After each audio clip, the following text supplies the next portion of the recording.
2 détenus de la prison américaine de Guantanamo transférés au Ghana. Le Pentagone en a fait l'annonce mercredi.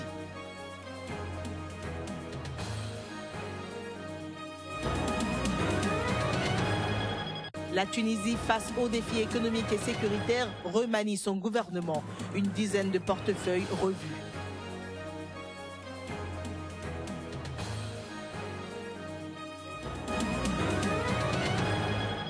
Un antipaludéen a réduit nettement la mortalité de malades d'Ebola. Une étude menée dans un centre de traitement de MSF au Libéria l'a révélé.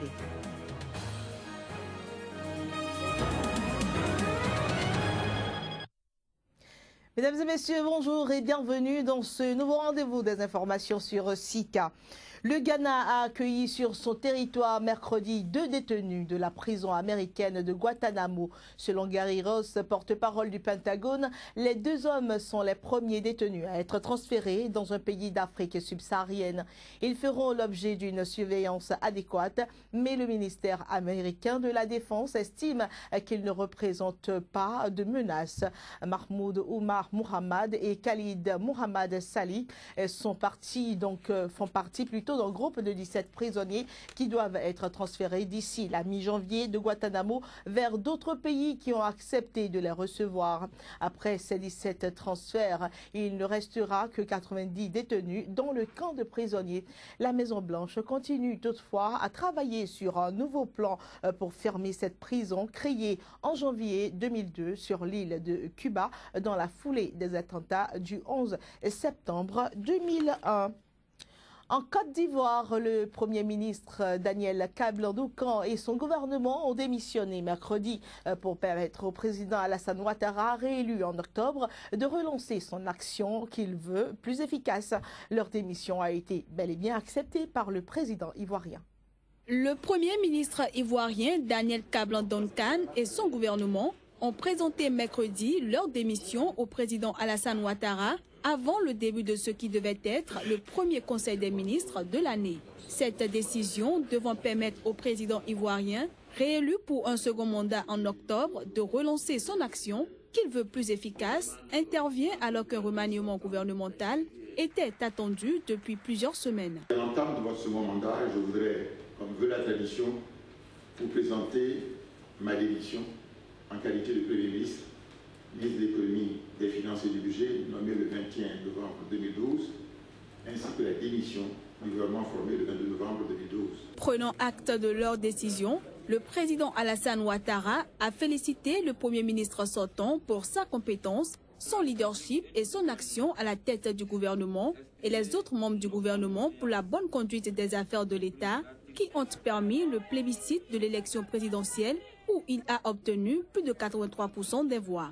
À l'en croire, le nouveau gouvernement devra s'atteler à la construction d'une Côte d'Ivoire nouvelle. Monsieur le Premier ministre, les élections sont à présent terminées. Nous entamons un nouveau mandat qui doit, comme vous l'avez indiqué, marquer un nouveau départ dans la conduite des actions de l'État. À cet égard et conformément aux us et coutumes, vous venez, Monsieur le Premier ministre, de me remettre votre démission ainsi que celle du gouvernement. J'en prends acte. La mise en place du nouveau gouvernement aura pour objectif une plus grande cohérence pour plus d'efficacité dans l'action gouvernementale. Il reste à savoir si le président Ouattara reprendra le même Premier ministre ou nommera un homme nouveau pour diriger les affaires. Mais il avait en même temps confié à plusieurs reprises vouloir rajeunir l'équipe gouvernementale et y intégrer plus de femmes. La Tunisie découvre ce jeudi même son nouveau gouvernement au lendemain d'un vaste remaniement. Ce dernier touche une dizaine de portefeuilles dans l'intérieur. Une mesure pour faire face aux défis économiques et sécuritaires du pays frappé en 2015 par plusieurs attaques du groupe État islamique. Ce remaniement pressenti à plusieurs reprises au cours des derniers mois est le premier depuis l'entrée en fonction fin 2014 de Béji Caïd Essebsi, premier président démocratiquement élu de l'histoire de la Tunisie. Le gouvernement faisait l'objet de vives critiques face au manque de résultats, aussi bien dans le champ économique que sécuritaire.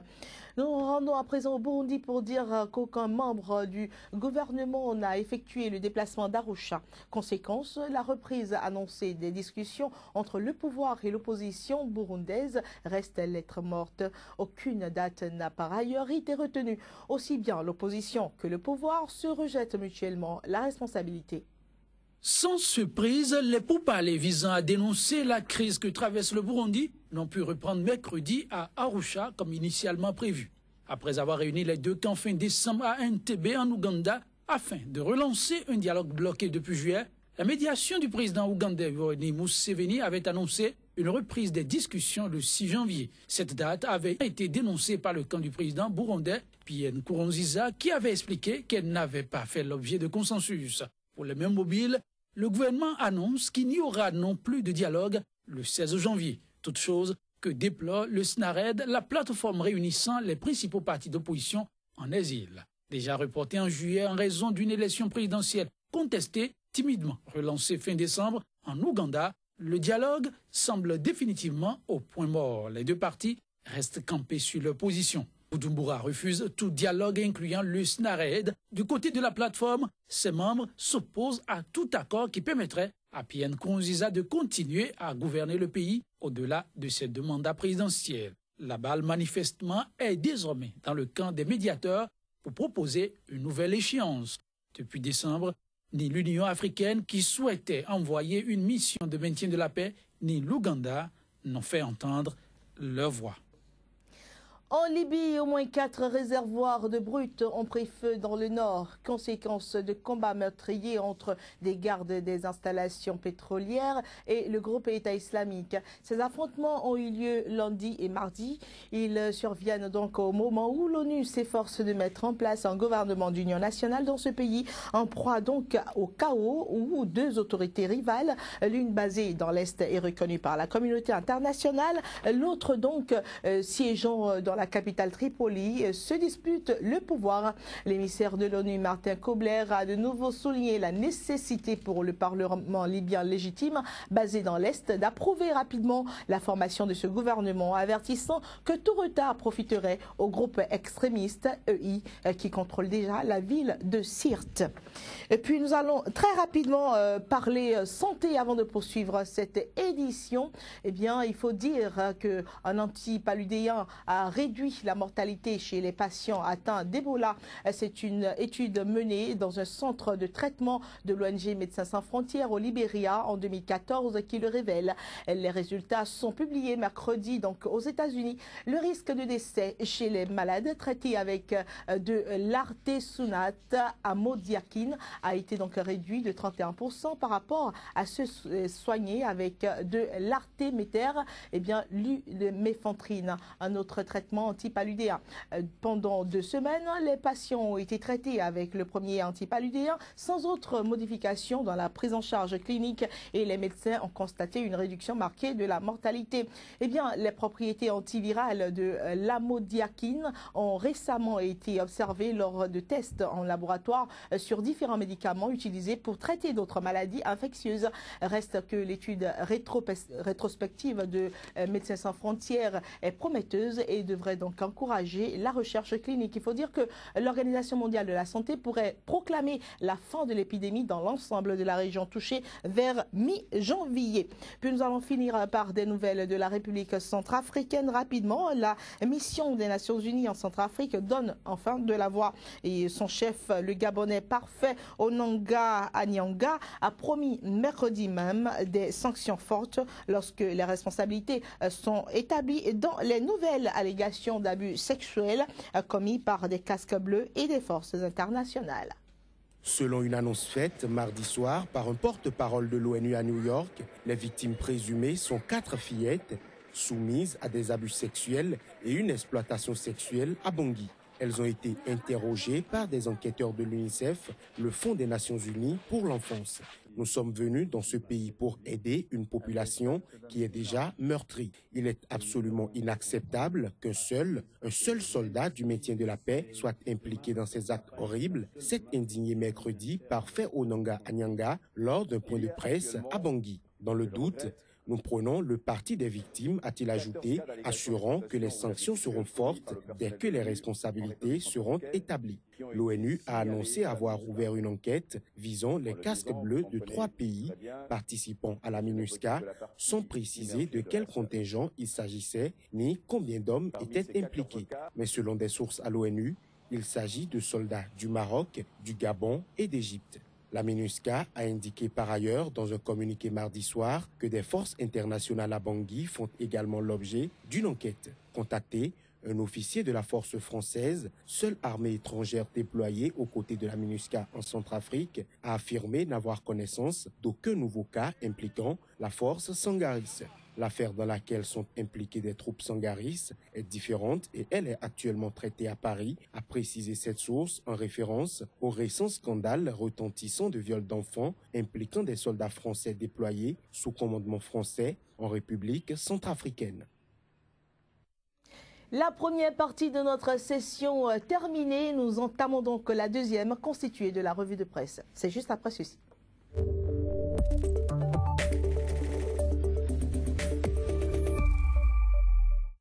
Et pour la revue de presse, nous retrouvons Kodjovi Ametono déjà à nos côtés. Ametono, bonjour.